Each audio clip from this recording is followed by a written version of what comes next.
Ghostbusters begins in the public library in New York City. Although things had changed since 9/11, but anyway, in the library we're about to meet Alice, who works there. So back with Alice, long story short, after she went downstairs, she saw something or someone that scared her. Then we go to the Columbia University's Department of Psychology, where in one of the offices we're about to meet Peter Venkman, who works there as a professor. Also his best friend Ray Stantz, who also is a professor there. So Ray has some news from Peter that there's something going on at the library, and they agreed to meet up with Egon, another professor at the college, to meet him at the library to investigate. So they agreed. And so they head off to the library. So meanwhile in the library and back with Peter and Ray, they met up with Egon. So long story short, back with Egon, Ray, and Peter, they decided to talk to Alice for a while.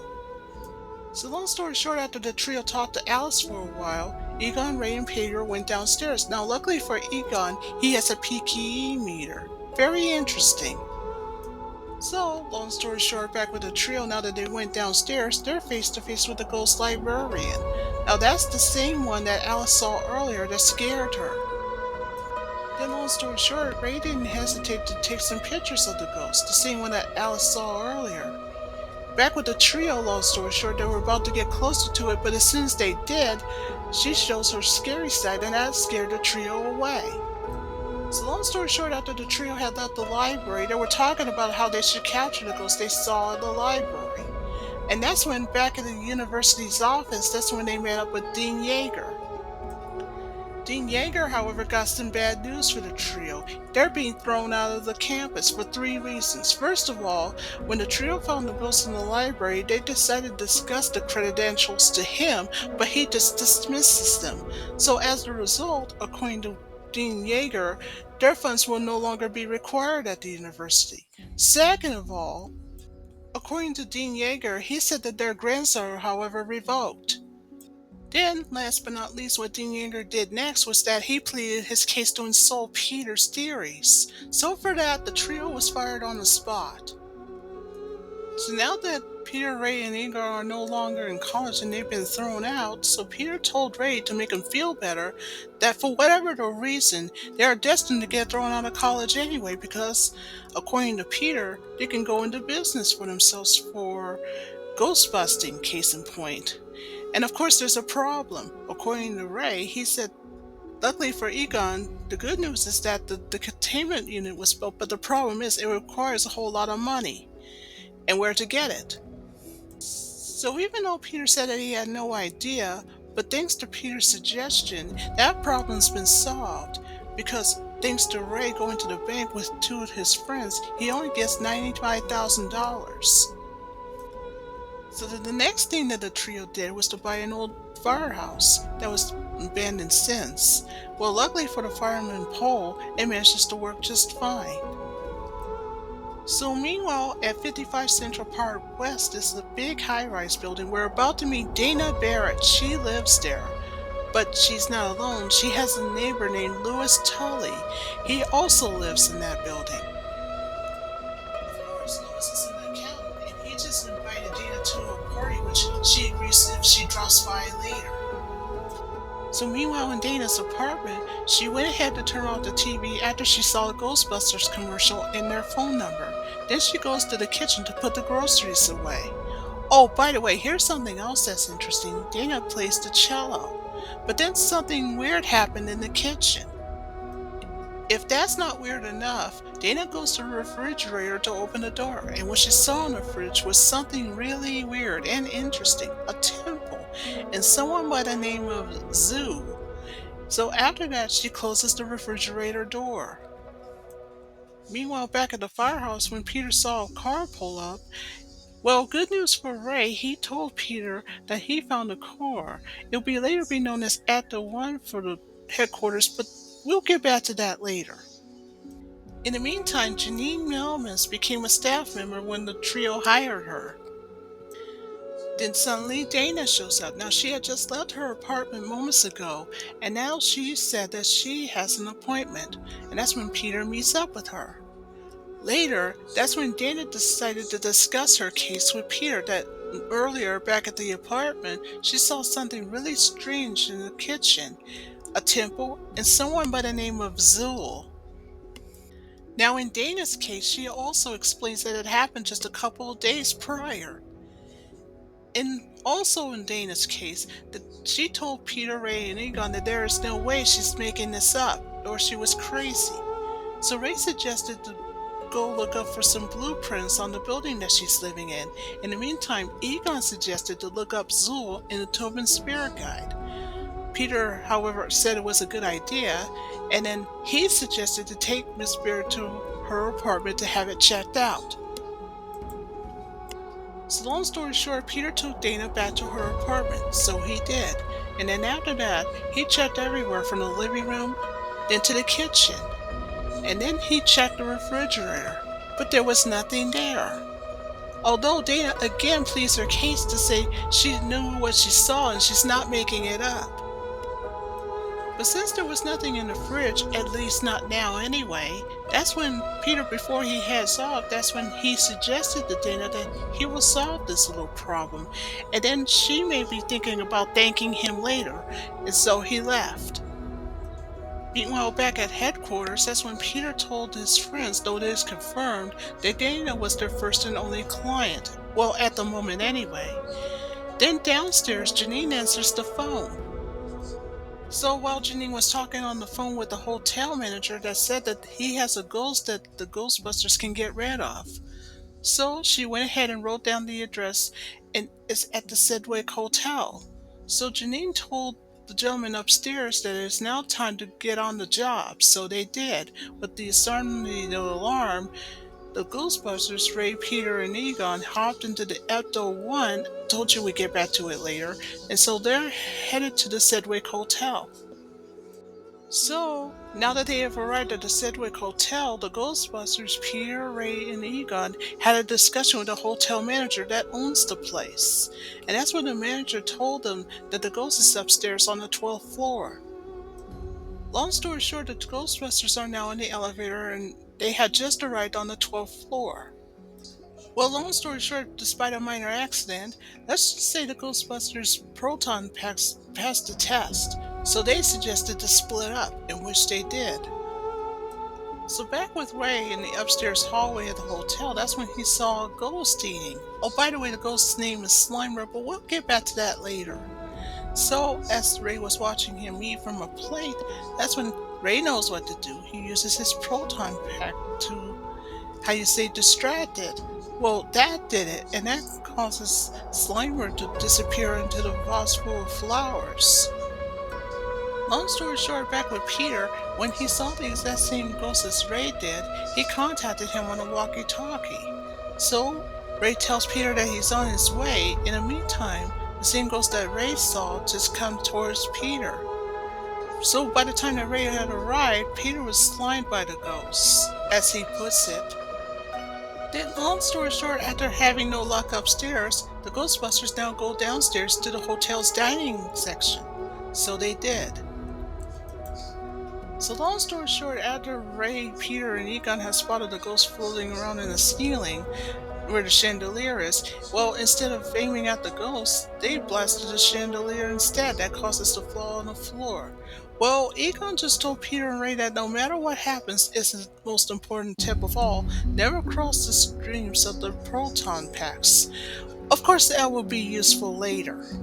So, long story short, after the ghost appears again, the Ghostbusters know what to do.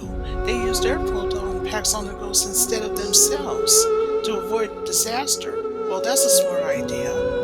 And of course, as you may have guessed it, now that the trap's all set, so all they have to do is just open up the trap. That's Ray's job. And so after that, Slimer the ghost is now being captured into the ghost trap. So that's the first ghost that they caught thanks to the Ghostbusters. You know what that means? The hotel is safe. Well, the Ghostbusters just told the manager the good news, and they expected to be paid for the services, which at first the manager refused, but then he changed his mind. Meanwhile, back at Dana's apartment, she was watching TV when She heard that the Ghostbusters had become national phenomenons by catching ghosts all over New York, and they became famous. Well, you know the saying, the rest is history. Then, meanwhile, back at headquarters, while that is going on, that's when Winston shows up applying for a job. So, back with Winston, after he arrives inside the headquarters, he was talking to Janine, who was the secretary there. And of course, he was quickly hired without so much as looking at a resume by Peter and Ray. So, what once was three Ghostbusters now became four. So, back with Dana, she was on her way back to the apartment after a rehearsal. And as I mentioned before, she does play the cello pretty well. And that's when she spotted Peter. So, Peter and Dana decided to talk a while. So, when Dana wanted to know from Peter if he had looked up on the name Zool, referring to her case, well, Peter not only says yes, but told her some other good news. He said that Zool was a demigod of a man named Gozer. Oh, by the way, he'll show up later. And he's the gatekeeper. So long story short, Dana agrees to date Peter the following Thursday in exchange for some information. Meanwhile, at Ghostbusters HQ, downstairs in the basement, we have Winston, who was the new Ghostbusters. He has been taught by Ray how to handle the ghost traps and the containment unit and etc. So anyway, back with Peter after he came back, Janine just told him that there's a guy from the EPA that wants to speak with him. So Peter agrees to speak with the guy, and so he did. So meanwhile in Peter's office, that's when Walter Peck, that's the EPA guy's name by the way, and they both had a conversation with each other. So Walter was asking Peter if he would see the basement, which is the containment facility. That's when Peter refused. So Walter, however, had threatened Peter that the next time he comes back, he'll bring a court order and a warrant. So Peter has him obliged to. And so after that, Walter left. So long story short, back with Dana, she was on her way to the apartment when Lois comes out to watch pass her by and invited her to a party just like he did moments before. But when she declined, because she promised Peter that they'd be dating that day. And so she heads off. So after Dana enters her apartment, she answers her phone call in the living room. So after the phone call ended, that's when she heard the exact same strange noise in the kitchen. But what she didn't know is that she was about to investigate when something or someone grabbed her from the chair. Remember the same creature that she saw in the fridge earlier? Well, what Dana doesn't even realize is that she was about to be possessed by it, and so she eventually did. So back with Louis in Louis's apartment, the party went on as planned. But that was until when Louis looks in the closet, he sees the creature. Oh, by the way, his name is Vince. And that's when, claiming a case that someone must have brought a dog, that's when the creature comes after Louis. So Louis panicked, and long story short, he ran out of the apartment with Vince chasing him. But then, long story short, Vince decides to possess Louis, just like what Dana did. So back with Peter, he finally arrives at Dana's apartment. And then, long story short, oh, by the way, he has a bouquet of flowers with him. So by the time he arrives at Dana's apartment, he sensed that something was off with Dana. That's because he had no idea that earlier she had been possessed. But he decides to think nothing of it and went inside. So long story short, back with Louis, now possessed by Vince, who's Zoo's partner, he told the horse to wait for the sign, whatever that means. So later, back at headquarters, that's when Janine and Egon decided to take Louis, now fully possessed as Vince, inside of the headquarters because the police officer just told him earlier that they had no idea what to do with him. So Janine and Egon agrees to let him in. So meanwhile inside, Egon and Janine took Vince upstairs, and that's when Egon was asking Louis, now Vince, what did he mean about the sign? So Vince explains to Egon that he was waiting for the arrival of Gozer and etc. Well, after that, Janine had a funny feeling that something terrible would happen, and you may say it's crazy, but she may have a premonition or something. But then Egon gets a phone call from Peter, who was at Dana's place. telling him that there's something off with Dana and that she is possessed by Zool, also known as the Gatekeeper, and as if it was familiar, although Egon said it may seem so, and they just got the Keymaster with him. So Peter suggested to Egon that they should keep them apart until they get some answers. So back with Ray and Winston, Ray found something very interesting in the blueprints, the building where Dana lives. He found it both strange and of course interesting. He'll explain later. The next morning back at headquarters, Walter Peck not only comes back, but this time he wasn't alone.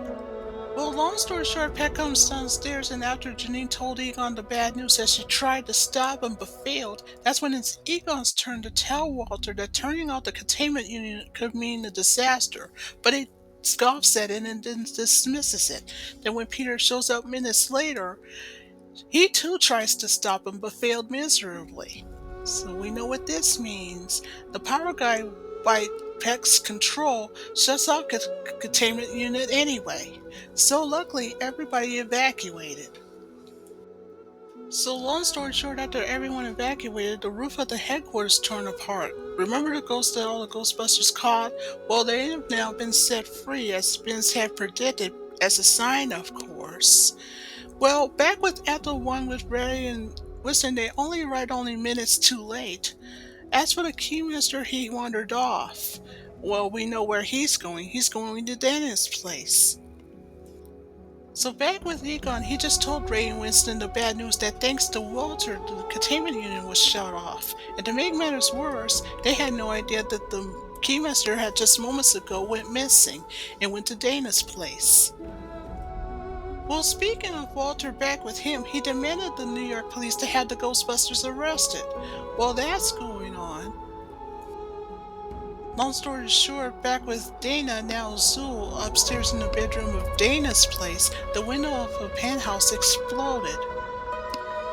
So long story short, back with the Ghostbusters that are now in jail thanks to the New York police, that's when Egon explained to Ray of the rooftop that was on top of the building that Dana's living at. And of course, Ray explained to Egon what was going on there.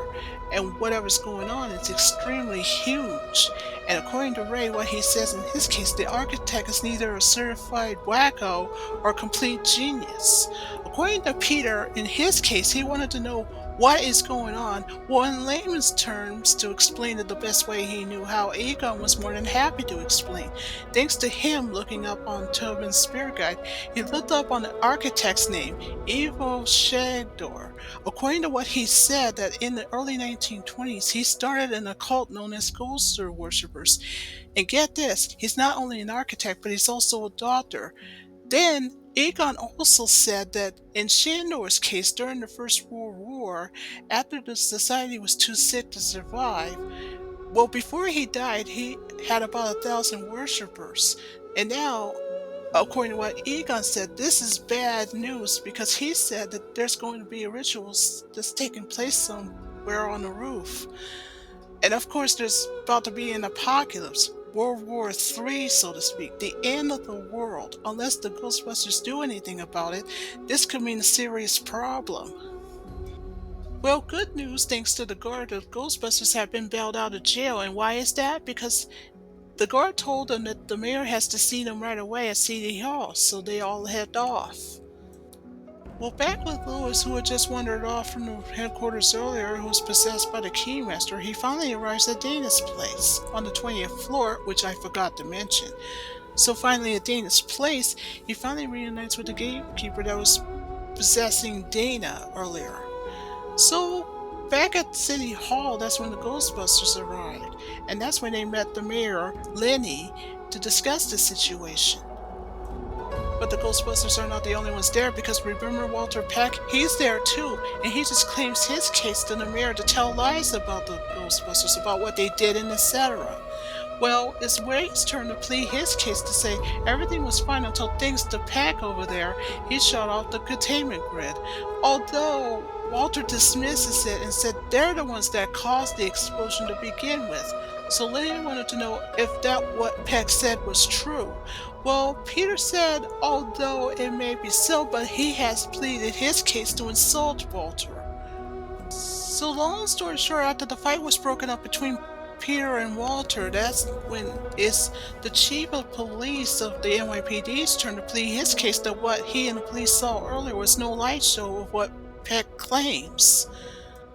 So long story short, then he gets a visit from Mike, who's not only his best friend but also a priest. Then long story short, it's Winston's turn to plead his case. So after that, Peter even had Lenny to make him have a choice to either listen to Walter or listen to the Ghostbusters because as Peter says in his case that as of this moment the city's under serious biblical proportion of danger. When Lenny was asking Peter what he meant by it, that's when one by one each of the Ghostbusters are discussing about the book of Revelations and etc. So, when Lenny then asked the question of what if they're wrong about this, well, Peter says that in his case, that he and his friends will go to jail if they're wrong. But if they're right, according to what Peter says in his case, Lenny will be a hero, a savior of many voters in New York. Well, according to Peck, again, who dismisses that claim and then asked the mayor Lenny that he's not very serious about listening to the Ghostbusters. So, as a result, Lenny has Walter be escorted out instead.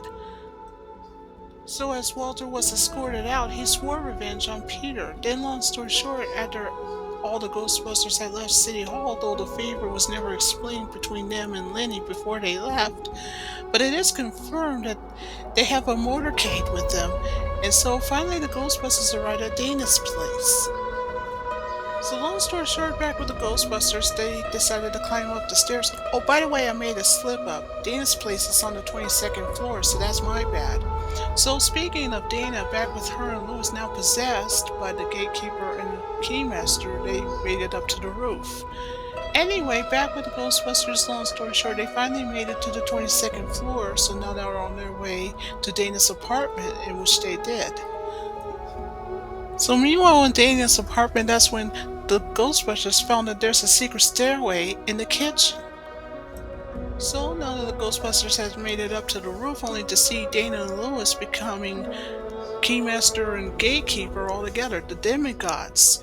Then they go up to the temple. Now remember, that's the same temple that Dana saw earlier before she was possessed. And then right before the Ghostbusters' eyes, what they saw next was Gozer the Gazarian himself. Well, according to Egon, what he says in his case, Gozer is whatever it wants. Well, according to Peter, it'll have to get by them first, and so Peter sends Ray to plead his case with Gozer to cease and desist. Well, Gozer asked Ray a question if he was a god. Of course, Ray told him no, and that's when he, Ray, and the rest of his friends was attacked by Gozer. And then, long story short, it's the Ghostbusters' turn to make their move to attack Gozer. Although, despite the fact that Gozer had dodged their attack for a while, and then it disappeared for a while. Then, long story short, the Ghostbusters heard the voice of Gozer asking them to choose their destructor. Although, Peter asked his friends to clear our minds of anything, but then the voice said that the choice was quite clear. But according to Peter, what he says in his case, neither he, Egon, nor Winston had chosen anything, and then they looked at Ray. By surprise, that's when Ray just let slip to his friends that it just popped in there in his head for no apparent reason. And that's when, by surprise, what the Ghostbusters saw was unbelievable. When asked by Winston to Ray what had he done and what did he do, and that's when Ray knew that before his eyes was the Stay Puft Marshmallow Man. The long story short, back with Ray, he also let slip that the Stay Puft Marshmallow Man was something that he loved when Ray was just a child, and then he used to go camping once upon a time and etc. Well, long story short, Peter now is upset because the Stay Puft Marshmallow Man just stepped on a church, and in his case, nobody could step on it and get away with it. So after, long story short, the proton beams didn't work on the Stay Puft Marshmallow Man, but only set him on fire. Things are looking bad. That was until Egon has a plan. He just told his friends that the door swings both ways. Once it's open, it can be closed. So the only way to close that gate is they use their proton beams is to cross the streams, which he said at first was a bad idea.